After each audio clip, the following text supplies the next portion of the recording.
ఆదికాండము 28 12 చూద్దాం. అప్పుడు అతడు ఒక కల కనెను. అందులో ఒక నిచ్చెన భూమి మీద నిలవబడి ఉండెను. లాడర్. దేవుడు చెప్తున్నాడు, యాకోబు నువ్వు ఒంటరివాడివి కాదు. ఈ రోజు నుంచి నువ్వు ఒక వారం రోజుల ముందు ఆశీర్వాదం పొందావు. ఈ రోజు నుంచి ఆశీర్వాద కనెక్షన్ ఆరంభమైంది. నీకు నాకు నేను ఆశీర్వదించడం మొదలు పెడతా. You are under my protection even though you are alone. నీ కష్ట సమయంలో, పోగొట్టుకున్న సమయంలో, బాధల్లో, వేదనల్లో విశ్వాసికి అటువంటివి ఏంటో తెలుసా? ఆశీర్వాద ఆరంభ గడియలు, వాగ్దాన ఆరంభ గడియలు, దేవునితో నూతన సహవాసము పొందే గడియలు, కొత్త స్థాయికి వెళ్ళే గడియలు, నీ అంతటి నువ్వెవరో తెలుసుకొని ఆశీర్వదింపబడిగా మారుట ఆరంభమయ్యే గడియలు. అందుకే చెప్పాను, ఒక సమస్య వచ్చినప్పుడు అది నువ్వు చేసుకున్నదవు, ఎవరు చేసుకో. ఒక రకంగా చూస్తే యాకోబే చేసుకున్నాడు ఈ సమస్య. మోసం చేసినట్టే. తల్లి చెప్తే చేసేస్తాడా? చేయకూడదు. తల్లి చెప్పి తండ్రి చెప్పినాయి, వాళ్ళకంటూ ఒక మైండ్ ఉంటుంది కదా, అమ్మో చేయను మోసం అన్నారు. కానీ అక్కడ తనకు గిల్టీ చేసేసాడు. He did it. కొంచెం ఆశపెట్టినట్టుంది, ఆశీర్వాదమే కదా. It's not God's will to do as mistake. దేవుడికి అలా చేయకుండా, అబ్రహాం కూడా అలా చేయకుండా, ఇస్సాకు అలా చేయకుండా, యాకోబు అలా చేయకుండా చక్కగా ఉండాలనేటువంటిది దేవుడి చిత్తం. ఎంతమందికి అర్థమైంది? మిస్టేక్ అంటే నీలో బలహీనత బయట పెట్టి తర్వాత బలహీనతని దేవుడు బలంగా మారుస్తాడు. పౌలు అంటాడు, నేను పిల్లవాడయ్యాను, అయినా నేను విడిచిపెట్టలేదు దేవుడు, ఇప్పుడు పెద్దవాడయ్యాను. అలా అదే దేవుడు ఇప్పుడు కూడా నాతో అలాగే ఉన్నాడని చెప్తున్నాడు పౌలు. సంఘానికి అలాగే మాట్లాడుతున్నాడు. నేను పిల్లవాడిగా ఉన్నప్పుడు నా బలహీనతలు చూసి మీరు నన్ను విక్రించలే, అప్పుడు దేవదూతలాగే చూశారు, ఇప్పుడు ఇలాగే చూస్తున్నారు. You need to have a very strong spirit like that to know it. Okay, I don't know ఎవరికేం ప్రాబ్లమ్స్ నాకు తెలియదు. ఓకే, మీరు కొత్త స్థాయికి వెళ్తున్నారు. Your problems are shifting in a new level. Connection, blessing, reality this year. ఆదికాండము 28 28-15 ఇదిగో నేను నీకు తోడయ్యుండి నీవు వెళ్ళు ప్రతి స్థలమందు నిన్ను కాపాడుచు ఈ దేశమునకు నిన్ను మరల రప్పించదను. నేను నీతో చెప్పినది నెరవేర్చు వరకు నిన్ను విడువనని చెప్పగా, ఆశీర్వాదము యొక్క సామర్థ్యము, ప్రవచనము యొక్క సామర్థ్యము, వాగ్దానము యొక్క సామర్థ్యము. వాగ్దానము ఎంత గొప్పది! How powerful is. I was meditating on this. ఇది ధ్యానిస్తుండగా a caption came to me. Okay, the power of a prophecy. ఏంటి the power of a prophecy? అప్పుడు అనుకున్నాను అనమాట, ప్రాఫెసీ ఈజ్ టూ పవర్ఫుల్. అప్పుడు అనుకున్నాను, వాగ్దానము ఇంత గొప్పదా, దేవుడిచ్చే వాగ్దానం. ఈ చాప్టర్ చదువుతుండగా I was stuck here. I know this chapter, but మళ్ళీ ఫ్రెష్గా before every chapter I teach, I meditate for some time. So while I was meditating, ఇక్కడ ఆగిపోయా. I stopped here for about 5 to 10 minutes. ఒక వాగ్దానము నీవు దేవుడు అంటే దేవుడి నుంచి నువ్వు ప్రార్థించినా మొరపెట్టినా ఒక వాగ్దానం పొందుకునే వరకే. ఆ వాగ్దానం ఒకవేళ పొందుకున్నావు అనుకోండి, దాన్ని నెరవేర్చే వరకు దేవుడి బాధ్యత. ఏమన్నా, నీకు నేను తోడుగా ఉండి నీవు వెళ్ళు ప్రతి స్థలమందు కాపాడుచు నీ దేశమునకు నిన్ను మరల రప్పించేదన్ను. నేను నీతో చెప్పింది చేయు వరకు, నెరవేర్చే వరకు నేను విడవను. సో అంటే ఆయన ఇచ్చే మాట ఇచ్చే వరకు మనం కష్టపడాల, తర్వాత ఆయన చూసుకుంటాడు. I don't know what prophecies you got. మీకు ఏమేమి ప్రవచనాలు దేవుడు ఇచ్చాడో, నా ద్వారా ఇచ్చాడు, వేరే దైవజనుల ద్వారా ఇచ్చాడు. ఒక్కసారి అది నిజమని తెలిసి నీకు వచ్చిన తర్వాత, అందుకే ఇప్పుడు దేవుడు నేను ఏదైనా చేసే ముందు నీ నుంచి కొన్ని కార్యాలు చేసి రుజువుపరుస్తాడు. Okay, he will approve you into the marketplace. So if you are called as a prophet, ఒకవేళ నేను ప్రవక్తగా పిలుస్తున్నాను అనుకోండి, wait till God gives you a brand. Okay, ఎంతమందికి అర్థమవుతుంది నేను చెప్పింది? అలాంటి లేదా యూ షుడ్ ప్రూవ్ ఇట్. లేదా ఇంకోటి ఎలా ఉంటుంది తెలుసా? లేదంటే ఇప్పుడు చూడండి, కొర్నేలికి దేవుడు ఏం చెప్పాడు? గాడ్ టోల్డ్ కొర్నేలి, look there is one man called Peter, go. అలాగా. So God should tell you one day before. దేవుడు ఒకరోజు ముందు చెప్తాడు, ఇదిగో ఒక ప్రవక్త ఉంటాడు, ఆయన పేరు ఇది, గడ్డ మీద వెళ్ళి ఆయన కలు నీకు ప్రశ్న చెప్తాడు, అది నీ వాగ్దానం. ఎంతమందికి అర్థమైంది ఇది? లేదా ఇలా చూడాలా? God uses brands. యోహాన్ని అడవిలో దేవుడు తయారు చేశాడు. తయారు చేసిన తర్వాత అప్పుడు అతను చెప్తాడు యేసే దేవుడు అని. అందరూ యోహాన్ని నమ్ముతారు. కానీ ఒక సమయంలో ఏమవుతుందంటే, యోహాను మరి యేసు ప్రభు వారి మీద నిందలు ఎక్కివేసేసి ఆయన చంపేద్దామని చూసినప్పుడు, ఈయన అసలు ప్రవక్త కాదా, ఈయన దేవుని కుమారుడా కాదా, ఇది నిజమా కాదా అంటున్నప్పుడు ఆయన వెళ్ళి యోహాను ఎక్కడైతే బాప్తిజం ఇచ్చాడో ఆ స్థలంలోకి వెళ్ళి అక్కడ ఉంటాడు. ఎందుకు? ఈ యోహానికి ఒక బ్రాండ్ ఉంది. ప్రవక్త ఇతను చెప్పింది నిజమని, యెషయా చెప్పిన ప్రవక్త. సో ఆ బ్రాండ్ ప్రకారము మరి మీరు నన్ను తిరస్కరిస్తున్నారు, కానీ దీని ప్రకారం ఏమంటారు? ఈ వాక్య ప్రకారం, ఈ యెషయా ప్రకారం, వాక్యానుసారంగా దేవుని ప్రకారం కూడా నేనే అని చెప్పడం కోసం నేను యోహాను 10:37 నేను నా తండ్రి క్రియలు చేయని ఎడల నన్ను నమ్మకుడు. అక్కడ మరి ఒక కొంచెం కాంట్రడిక్షన్ వచ్చేసింది అనమాట, కొంచెం ఇబ్బంది వచ్చేసింది. నేను నా తండ్రి క్రియలు చేయని ఎడల నన్ను నమ్మకుడి, చేసిన ఎడల నన్ను నమ్మకున్నాను, తండ్రి నా యందు నేను తండ్రి యందు ఉన్నామని మీరు గ్రహించి తెలుసుకున్నట్లు ఈ క్రియలను చూసి నమ్మండి. అయినా నమ్మట్లేదు వాళ్ళు. చూద్దాం. వారు మరలా ఆయనను పట్టుకుని చూచిరి కానీ ఆయన వారి చేతి నుండి తప్పించుకో. అంటే వాక్యం ఎక్కట్లేదు వాళ్ళకి. ఓకే, అద్భుతాలు ఎక్కట్లేదు, ప్రవచనాలు ఎక్కట్లేదు, కానీ వాళ్ళు యోహాన్ని ప్రవక్తగా గుర్తించారు. అందుకని యేసువారు ఏం చేస్తారు చూద్దాం ఒకసారి. 40 యోర్దాను అద్దరిన యోహాను మొదట బాప్తిజం ఇచ్చున్న స్థలమునకు ఆయన తిరిగి వెళ్ళి అక్కడ నుండెను. ఎందుకు చూద్దాం. 41 అనేకులు ఆయన యొద్దకు వచ్చి యోహాను ఏ సూచక్రియను చేయలేదు, కానీ ఈయన గూర్చి యోహాను చెప్పిన సంగతులన్నీ సత్యము. Brand of Yohan. People accepted that brand. 42 అక్కడ అనేకులు ఆయన యందు విశ్వాసం ఉంచిరి. ఎంతమందికి అర్థమైంది? సో జీసస్ ఇక్కడ అద్భుతాలు పనిచేయలేదు, ఏం పనిచేయదు, కానీ ఒక వాక్యం ద్వారా ఒక బ్రాండ్ పనిచేసింది. ఇదిగో నేను నీకు ముందు అసలు యాక్చువల్గా యేసుప్రభు వారికి యోహాను సాక్ష్యం కావాలా? అవసరం లేదు. అంతకంటే గొప్ప సాక్ష్యం ఉంది. ఆయన నీటితో బాప్తిజం ఇచ్చాడు, ఈయన పరిశుద్ధాత్మతో బాప్తిజం ఇచ్చాడు. నేను ఆయన చెప్పుల వారు ఇప్పడానికి అర్హుడు కాదు అంటాడు Yohanu. But see the brand, how if you getting it? I'm giving you some wisdom. So నా అందుకే అప్పుడప్పుడు నువ్వు కనిపెట్టాలి. When you wait, God is preparing a brand to you as a man of God, woman of God. చూడండి, you cannot become engineer అవ్వలేవు. నువ్వు MPC తీసుకోవాలా, 2 ఏళ్ళు చదవాలా, తర్వాత 4 ఏళ్ళు చదవాలా, 6 ఏళ్ళు ఓపిక పడితే ఇంజనీర్ అవుతావు. ఇంకా సూపర్ అవ్వాలంటే ఎంటెక్ చేయాలా. Okay, so it is 8 years patience to get a brand called BTech. ఒకవేళ ఎంబీబీఎస్ అన్నావు అనుకోండి, ఇంకేసుకో, నీ ఇష్టం. Patience will give you a brand. అప్పుడప్పుడు దేవుడు వెంటనే ఇవ్వట్లేదు అనుకోవద్దు. God is preparing you, God is preparing you. చూద్దాం. నేను నీతో చెప్పున్నది నెరవేరే వరకు నేను విడువనని చెప్పగా, అంటే ఈరోజు ఎవరెవరు వింటున్నారో ఈ వాక్యము, మీరందరూ అబ్రహాం ఆశీర్వాదంతో దీవింపబడిన గాక. I prophesy the blessing of Abraham. So God is, అయితే దేవుడు మిమ్మల్ని నెరవేరే వరకు మిమ్మల్ని విడిచిపెట్టాడు. God will not leave you.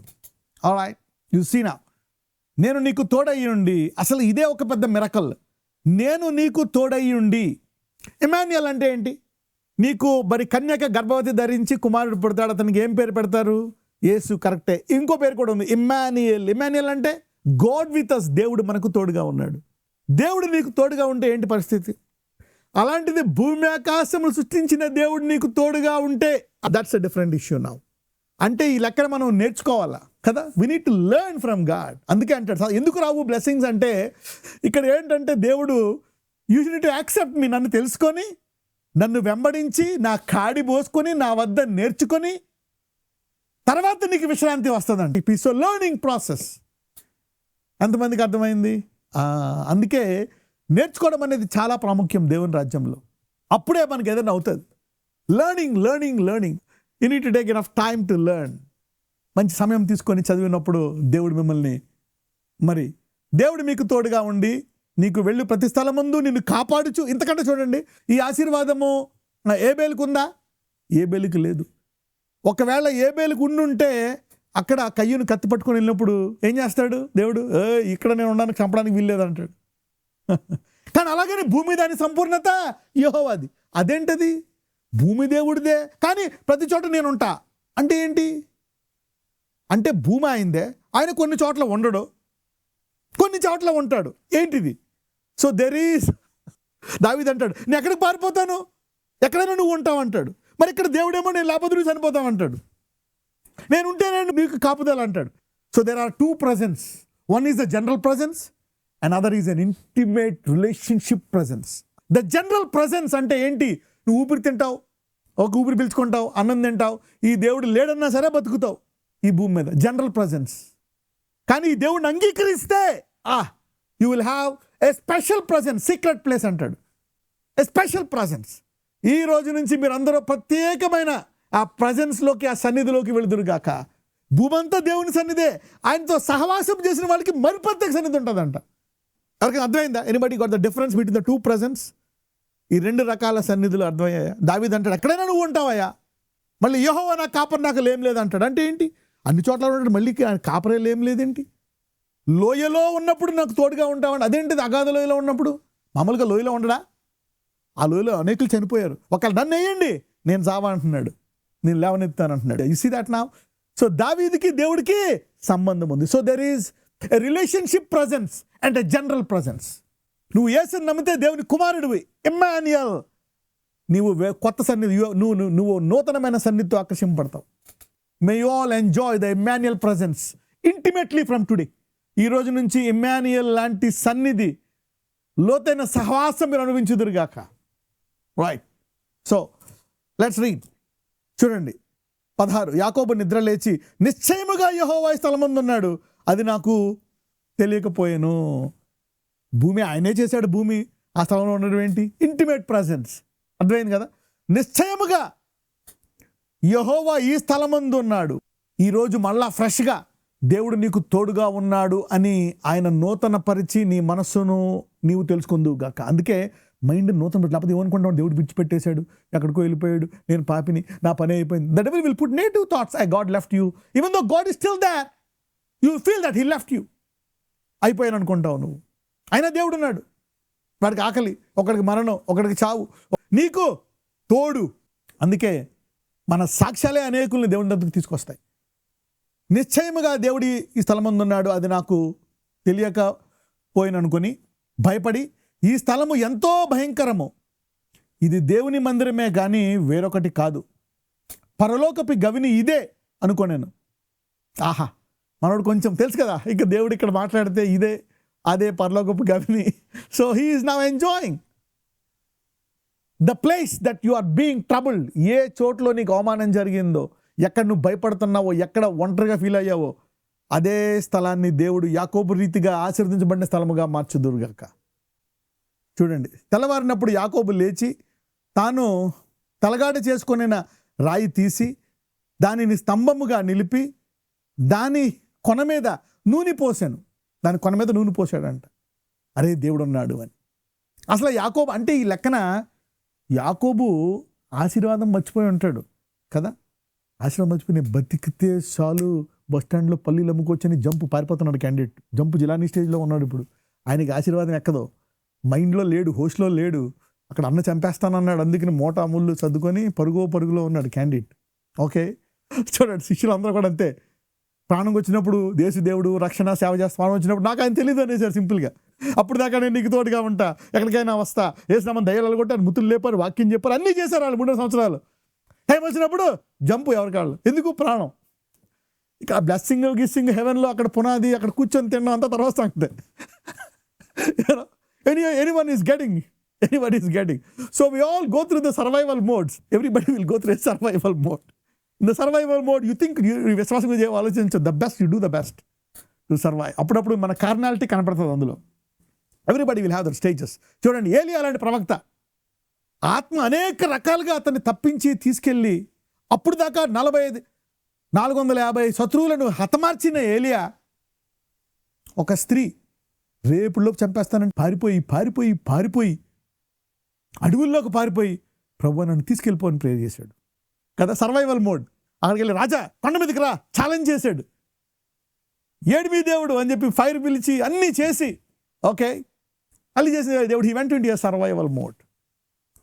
So ఇక్కడ యాకోబుకి ఆశీర్వాదం అయిన, అందుకే దేవుడు మళ్ళీ ఆశీర్వాదం చెప్తున్నాడు. ఎంతమందికి అర్థమైంది? Every time you go into survival mode, God will refresh you with the promise again super naturally. నీవు ఏదైనా ఒక కష్టం గుండా వెళ్ళినప్పుడు, ఒక బాధ గుండా వెళ్ళినప్పుడు, ఎందుకు అంటే నెంబర్ 1 చూస్తున్నాను చూడండి నా వాయ్. అప్పుడప్పుడు మన గతము మనల్ని వెంబడిస్తుంది. గతమే కాదు, ఇప్పుడు నీ జీవితంలో ఈరోజు ఏదైనా ఫ్రెష్గా జరిగిన చేదు అనుభవం ఉందనుకోండి, అది ఏం చేస్తుంది తెలుసా? అది నిన్ను వెంటాడుతుంది ఫ్రెష్గా. ఆ గాయం, ఎంతమంది గాయం తగిలితే మచ్చ ఉంటుంది అక్కడ, గాయం పోయినా కానీ that scar will be there. మరి యాకోబుకి మరణం అనే మచ్చ, మోసం చేశాననే మచ్చ ఇంట్లో వదిలేస్తే ఈ బాధల్లో వచ్చేసిన యాకోబు ఆశీర్వాదాన్ని మర్చిపోయాడు. అందుకే దేవుడు మళ్ళా ఫ్రెష్గా యాకోబుకి ఆశీర్వాదం ఇస్తున్నాడు. అనేక సార్లు అబ్రహాం కూడా ఇంకా దేవుడు ఇవ్వడు అని హగర్తో వెళ్ళిపోయాడు. దేవుడు మళ్ళా అది దర్శించి కూర్చొని వచ్చి సంవత్సరం ఇస్తానంటాడు దర్శనం. ఎంతమందికి అర్థమవుతుంది? మన చేదు అనుభవాలు, ఆలస్యము, కష్టాలు, బాధలు, వేదనలు అప్పుడప్పుడు నీ విశ్వాసాన్ని సున్నా చేసేస్తాయి. అందుకే దేవుడు మళ్ళా ఏలియాని తీసుకెళ్ళి అద్భుతాలు చేసి మరి ఆ కొండలను పగలగొట్టి సుడిగాలు అన్నీ తీసుకొచ్చి అన్ని గొప్ప కార్యాలు చేసి, ఈ దేవుని నేను ఆమెకు భయపడతావేంది నా ప్రవక్త అంటాడు. Then he brings again into prophetic mode from a survival death mode. మళ్ళీ ప్రాఫిట్గా చేసి మళ్ళీ వెళ్ళి ఇప్పుడు అభిషేకించు, ఎలీషాను అభిషేకించు. ఆయన అంటాడు, అయినా వద్దులే ప్రభా ఎందుకు వచ్చింది, నేను వద్దు అంటాడు. సర్లే ఇంకా ఫైనల్ అంటే ఫైనల్, సరే అయితే ఎలీషాను అభిషేకించు, జూహును అభిషేకించు, వాళ్ళని అభిషేకించు అని చెప్పి మనోళ్ళు కొంతకాలం నుండి దేవుడు పైకి తీసుకెళ్ళిపోతాడు. ఎంతమందికి అర్థమైంది? So may God shift your mode. ఈరోజు నువ్వు సర్వైవల్ మోడ్లో ఉన్నావా, పావర్టీ మోడ్, ఈరోజు భయంలో ఉన్నావా, దరిద్రంలో ఉన్నావా, వ్యాధిలో ఉన్నావా, మరణ భయమా, వేదన, ఉద్యోగం వస్తుందా రాదా, పెళ్ళి ఉంటుందా ఉండదా, పెళ్ళి అవుతుందా అవుదా, పిల్లలు పుడతారా పుడరా, నేను బతుకుదానా బతకనా, నా డ్రీమ్ ఫుల్ఫిల్ అవుతుందా, దేవుడు కొత్తగా నీకు వాగ్దానం ఇచ్చి సంవత్సరము నిన్ను స్థిరపరచును గాక. నువ్వు పడిపోయిన ప్రతిసారి, నువ్వు భయపడ్డ ప్రతిసారి, నీ గాయమైన ప్రతిసారి దేవుడు నూతనమైన కృప ఇచ్చి నీ వాగ్దానాన్ని నీకు జ్ఞాపకం చేయను గాక. May the Lord remind you. You see that? అందుకే దేవుడు తోడుగా ఉంటాడంట. ఎందుకు? చాలామందికి అంటే 10-20 ఏళ్ళ తర్వాత కూడా వాగ్దానం ఆగిపోవచ్చా? అంత సినారియో జరిగింది, తల్లి అని చేత ఆగిపోయి. అందుకే దేవుడు మళ్ళా మాట్లాడుతున్నాడు యాకోబుతో. యాకోబుకి ఏం లేదు ఇంకా అక్కడ మైండ్లో. ఎందుకంటే అబ్రహాం ట్రైనింగ్, ఇస్సాక్ ట్రైనింగ్ మొత్తం పోయింది, మైండ్ అంతా ఎంటీ అయిపోయింది మనోడు, ఖాళీ. ఓకే, చూద్దాం. మరియు అతడు ఆ స్థలమునకు బేతేలను పేరు పెట్టాను. చూసారా, యాకోబు ఎక్కువ దేవుడి మీద కేంద్రీకరించట్లే, స్థలం మీద. ఈ స్థలం కొంచెం అంటే కొంచెం ఎక్కడో. దేవుడు ఏం చూసేవాడు? హృదయం కూడా కాదంట, హృదయ అంతరంద్రియములను. Is very very very deep God. ఆయన ఏం చూస్తాడంట? హృదయాన్నే కాదంట, హృదయ అంతరంద్రియములంట. మీరందరూ ఈ దేవుడిని తెలుసుకున్నారు గాక. ఈ దేవుడి లోతుగా తెలుసుకున్నారు, ఎవరిని తీర్చరు అసలు. They will see the heart. The depth always sees the depth. The hypocrite sees the hypocrite. The first layer people will see only the first layer. Will always see the core and identify them by that. లోతుని చూసి గుర్తుపడు. చూడండి, కడుపులో Elizabeth కడుపులో 6 నెలలు బిడ్డ ఉన్నాడు. Mary ఏమో 3 నెలలు pregnant అనుకుంటా.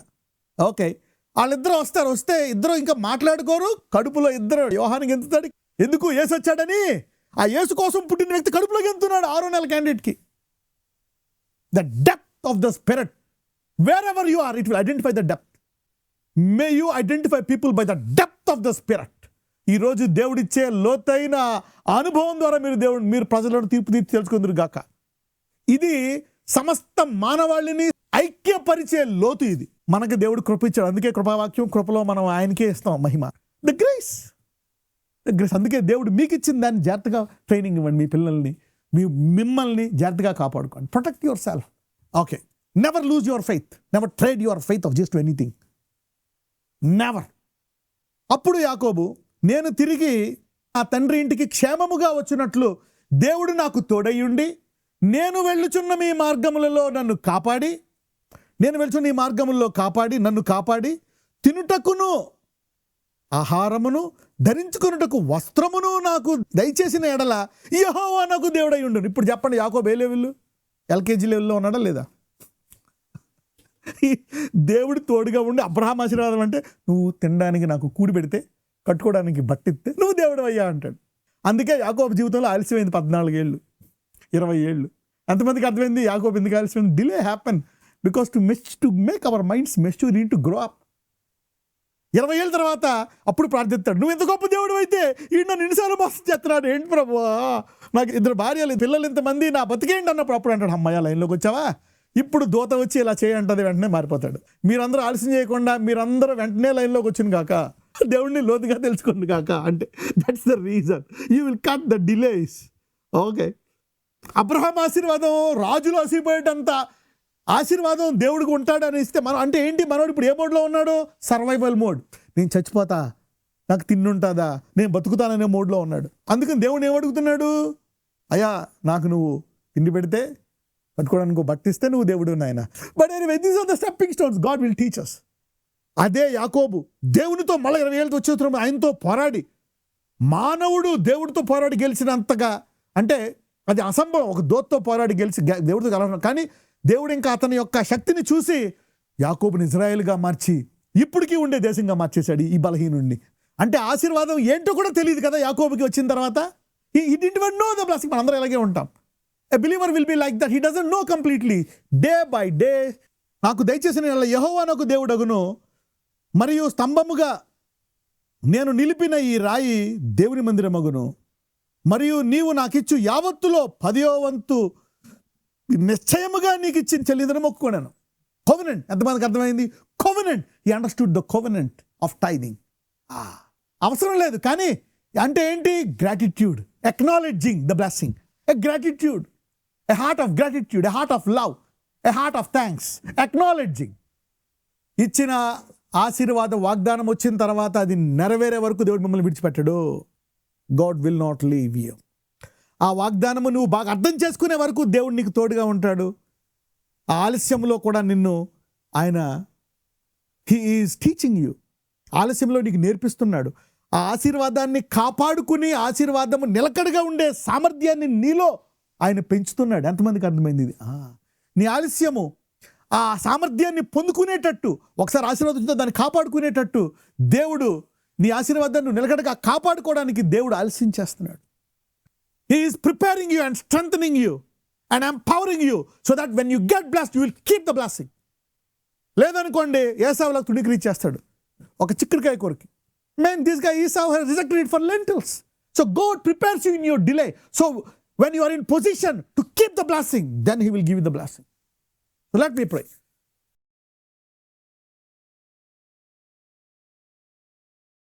నజరేయుడైన యేసయ్య, ఇదిగో ప్రభువా, నీ బిడ్డల కొరకు ప్రార్థిస్తున్నాను. ఈ తెలుగు 28వ అధ్యాయ ఆరాధన మాతో మాట్లాడావు, మమ్మల్ని బలపరిచావు. ఇదిగో ప్రభువా, మరొకసారి ఎవరెవరైతే వారి కష్టాల్లో ఉండి ఆ కష్టకాల జ్ఞాపకాలు ఇంకా వారి జీవితంలో ఉన్నాయో, ఆ గతము ఆ ప్రస్తుతము వారిని అధిగమించాయో, మళ్ళా వారు ఆశీర్వదించబడ్డారని వారి ఆశీర్వాదాన్ని వారికి మీరు జ్ఞాపకం చేయండి నాయన. Refresh the promise like Jacob. అబ్రహాంకి రిఫ్రెష్ చేసావు, ఇస్సాకుకి రిమైండ్ చేసావు, యాకోబుకి రిమైండ్ చేసావు. అలాగే మా అందరికీ మళ్ళా మా వాగ్దానాలు మాకు జ్ఞాపకం చేసి మమ్మల్ని బలపరిచి అది నువ్వు మాతోటే ఉండవు, నెరవేర్చే వరకు మాతో ఉంటావని నమ్మకం మాకు దయచేసి మమ్మల్ని నడిపించమని నజరేయుడైన యేసుని ప్రార్థిస్తున్నాము తండ్రి. ఆమెన్.